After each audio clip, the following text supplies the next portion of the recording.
Là, je fais un petit break pour vous dire que j'ai été contacté par une association qui s'appelle Radiophile, qui regroupe plus de 2500 adhérents autour d'une passion commune: connaître, restaurer, préserver, collectionner les postes de TSF et de radio. Voilà, donc ils me demandaient si je pouvais parler d'eux dans ma série de restauration Philips. Donc pour ceux qui sont intéressés, je vous mets le lien vers ce site dans le descriptif de mes vidéos de restauration de radio Philips. Bonjour à tous, alors voici l'épisode 5. En fin d'épisode 4, je vous avais montré que le générateur de signaux envoyait un signal trop faiblard dans le haut-parleur.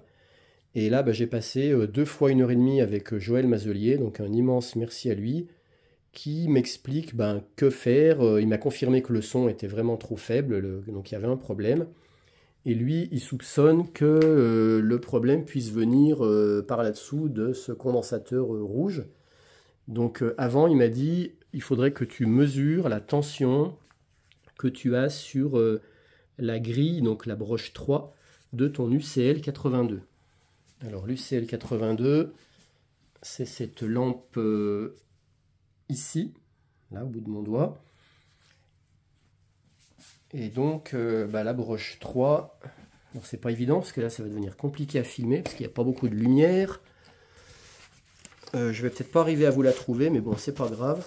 Donc l'UCL 82 est ici, c'est celle-ci, voilà. Donc là j'arrive pas à faire la mise au point, mais bon, c'est pas grave. Donc là ce que je vais faire, il m'a dit il faut que tu trouves à peu près moins 7 volts par rapport à la masse sur... je vais dézoomer parce que ça va être trop crade. Voilà. Faut que tu trouves moins 7 volts ou moins 7,5 volts sur cette broche 3 qui correspond à la grille de la pentode par rapport à la masse. Donc ça, bien sûr, sous alimentation. Donc c'est pour ça que j'ai retourné la radio pour pouvoir avoir accès là-bas dessous. Donc là, c'est ce qu'on va faire ensemble. Voilà, je suis venu me brancher sur la broche 3. Donc désolé, on voit que dalle, mais tant pis, voilà. La troisième broche de l'UCL 82 sur la pointe de touche rouge, et puis la noire à la masse. Je ne sais pas si on voit bien, voilà ici. Et maintenant je vais mettre le poste sous tension. Allez, c'est parti. Alors, quelle tension on trouve?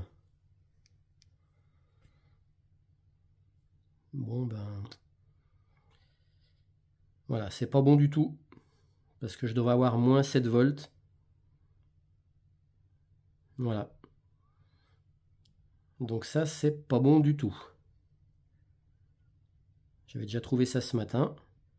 Voilà, donc là, je vais arrêter le clip. Alors, suite à cette mesure pas bonne, Joël Mazelier m'a dit, là, ce qu'il faut, c'est débrancher une des 2 pattes de ce condensateur. C'est le tube rouge, là, orange, rouge. Donc, je vais débrancher une des pattes pour le neutraliser et remesurer la tension au même endroit.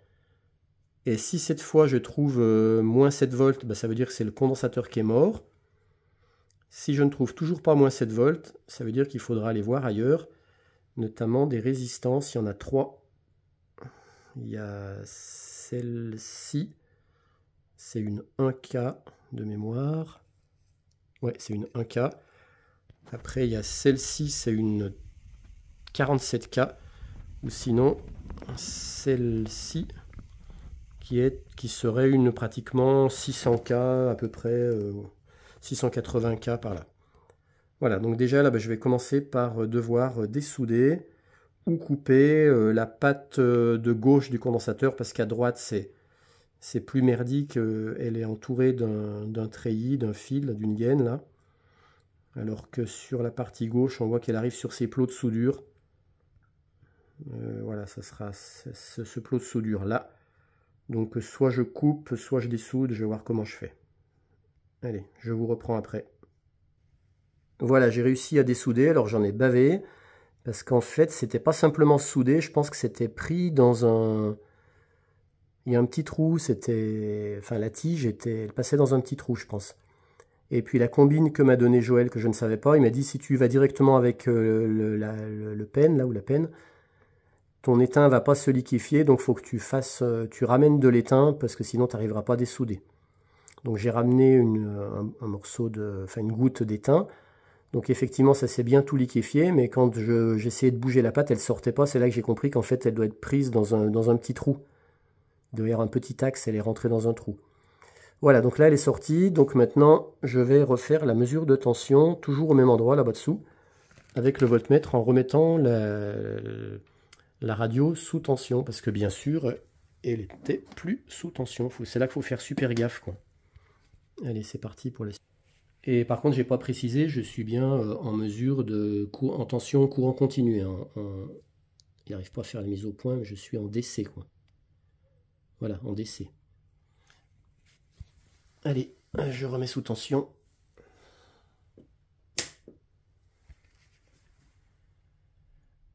Et ben c'est toujours pas bon.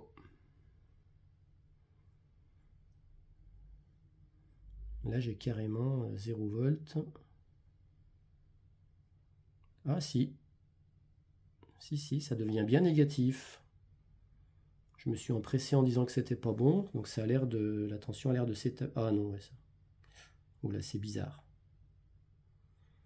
Bon, bah je sens que je vais devoir rappeler Joël parce que ça correspond pas vraiment à ce qu'il m'avait dit. Parce qu'il m'a dit si tu n'as vraiment pas du négatif, bah, ça veut dire qu'il faut regarder les résistances. Mais là j'ai du négatif. Mais j'ai pas le moins 7 volts annoncé, j'ai que moins 3 volts. Puis à un moment c'est repassé par 0. Donc là je vais devoir reconsulter mon spécialiste. Voilà, donc là ça a l'air de se stabiliser à moins 3. Ouh là là, ouais, je sais pas ce qui se passe, des fois ça saute. Bon, ok, je vais arrêter l'expérience là, et puis je reviens vers vous quand j'ai l'explication et quelle est la suite à faire. Comme vous l'avez compris, je suis énormément aidé par Joël Mazelier. Je viens de passer encore hier 2 fois 1h30 au téléphone avec lui. Mais j'ai également quelqu'un qui nous aide beaucoup, qui m'aide beaucoup, c'est Adriana Kezako. Et là, il vient de publié sur le groupe Sirob le schéma mis en une seule page, parce que normalement il est en 2 pages, donc lui il l'a reconstitué, et puis surtout il l'a commenté de tous les condensateurs qu'il estime qu'il faut absolument changer, les fameux 2 gros rouges électrochimiques qu'il faut remplacer obligatoirement, et puis ici il y en a des petits rouges qui dit qu'il faudra absolument aussi changer. Et effectivement, tout le travail que j'ai fait hier avec Joël, il tournait autour du fameux C29 qui est ici. Excusez-moi, c'est pas très net, il n'arrive pas à faire la mise au point. Mais voilà, c'est celui qui est situé ici. Donc celui-là, c'est celui-là que j'ai dessoudé, où j'ai dessoudé une patte. Et selon lui, il faudra encore en changer au moins 2 autres ici, et puis un autre qui peut se situer ou là, selon les modèles.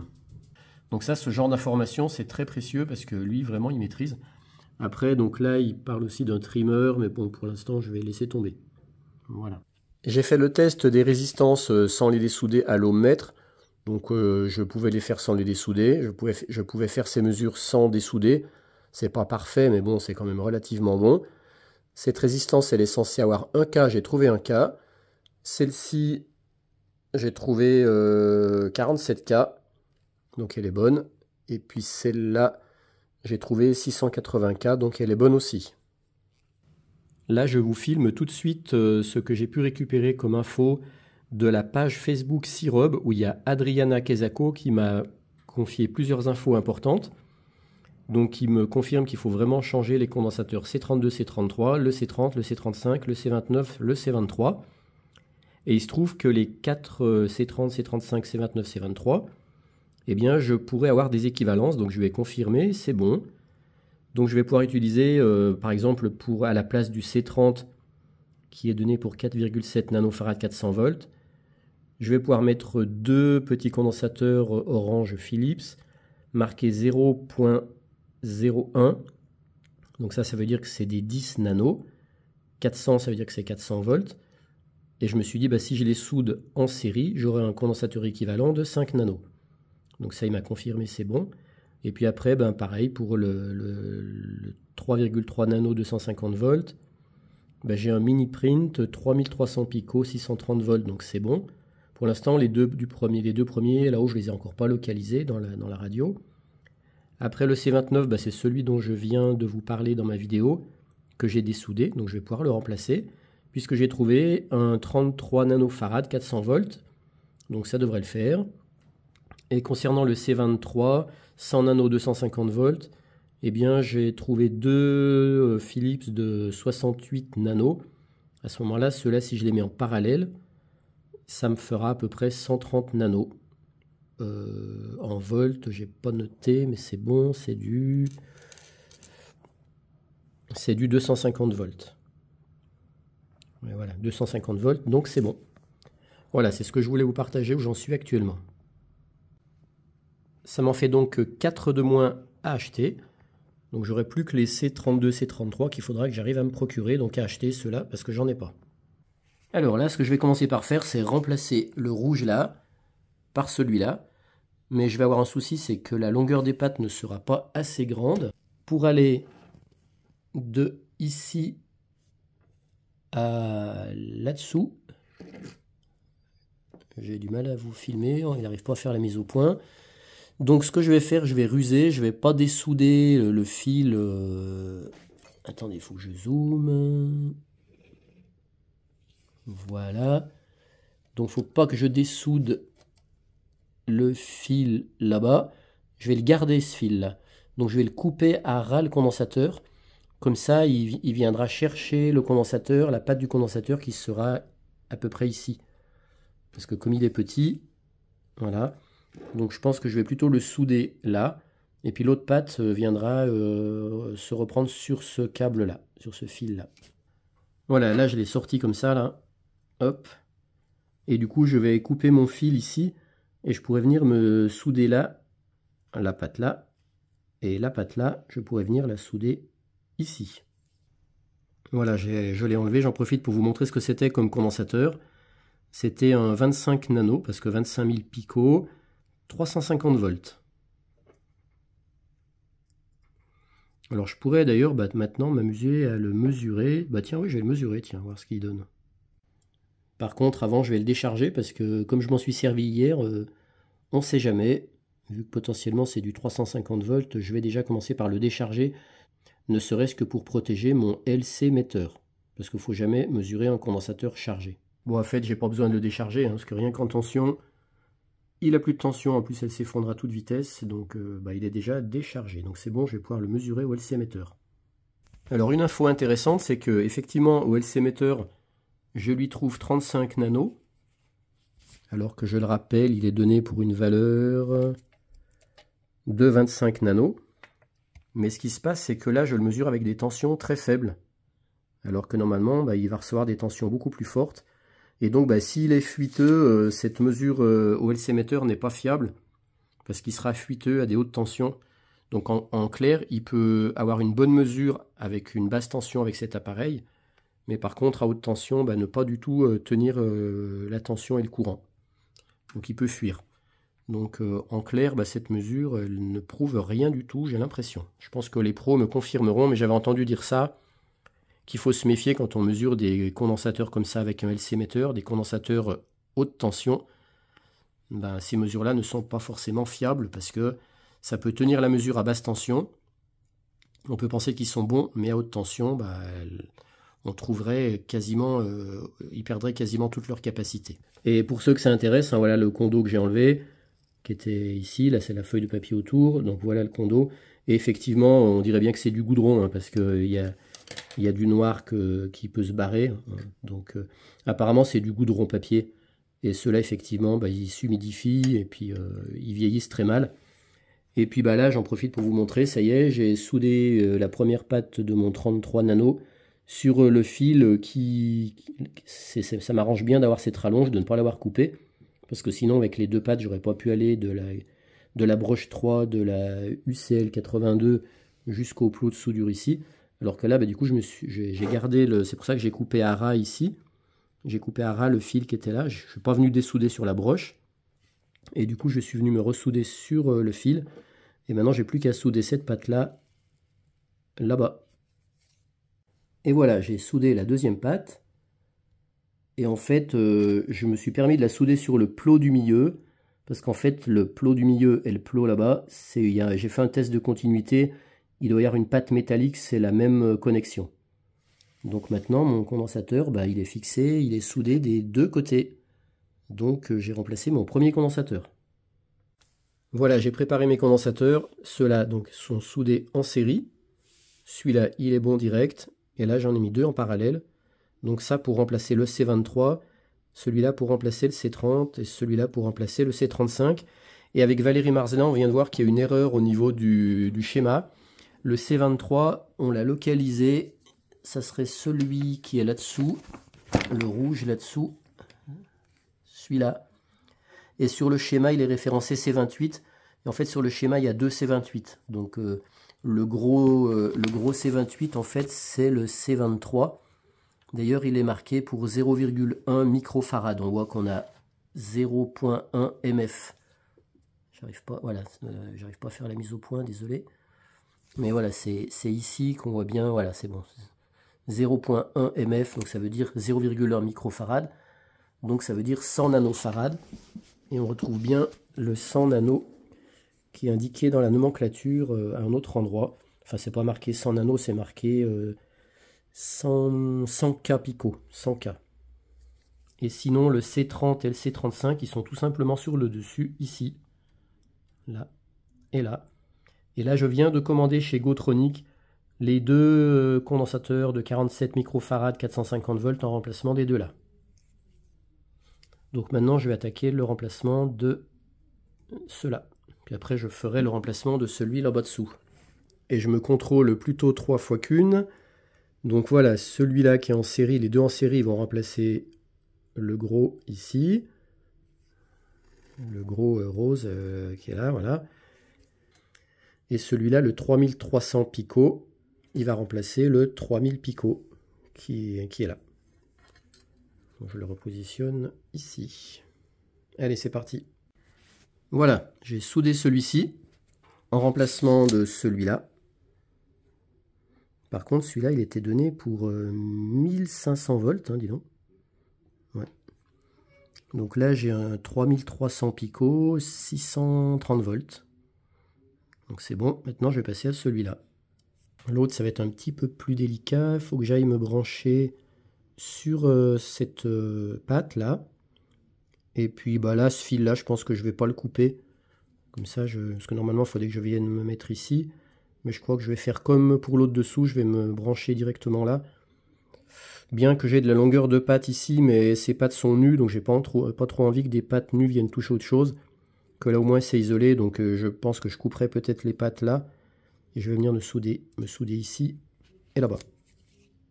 J'ai enfin réussi à souder celui-là, mais j'ai galéré parce que mon étain ne prenait pas. Il tenait pas à ce niveau-là. Alors ce que je fais, je rentre une patte dans la gaine, comme ça j'ai deux pattes dans la gaine et après je viens souder ici. Mais ça tenait pas, donc c'est pas du tout, j'ai pas mal bataillé. Et puis après j'ai un peu flippé aussi parce qu'il fallait que je rentre mon fer là-bas au fond. Et à un moment j'ai commencé à faire fumer le fil rouge, mais ça va, je l'ai pas dénudé parce qu'il a rien. J'étais peut-être comme ça à cette distance-là, donc il commençait à chauffer. Mais c'est super dur de rentrer son fer là-bas au fond, sans toucher aucun fil, plus l'étain, mais là, c'est l'air d'être bon. Si je regarde, a priori, ça tient.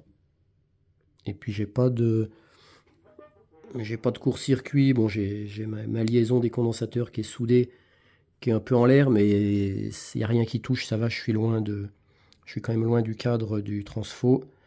Et puis, j'ai rien qui peut toucher là, donc a priori, ça devrait être bon. Donc là, c'est celui-là que j'ai enlevé, 5000 pico, 3000 volts. Made in France. Mais ça n'existe plus maintenant, Made in France. Hein. Voilà, maintenant il me reste à changer celui-là par celui-là. Voilà, ben c'est chaud. Hein. J'espère que normalement j'ai pas fait fondre de fil. Et ça a l'air de tenir des deux côtés. Ouais, c'est bon. Mais ouais, je suis pas à l'aise, hein. C'est quand même assez chaud, je trouve, à faire. Voilà, donc j'en ai fini, j'ai changé 4 condensateurs. Il me reste plus qu'à attendre les deux électrochimiques de 47 microfarads. Je les ai commandés, je dois les recevoir le 2 janvier, je pense. Et voilà celui que j'ai enlevé, 0,1 microfarad. Voilà, donc ouais, c'est du goudron, c'est du papier goudron.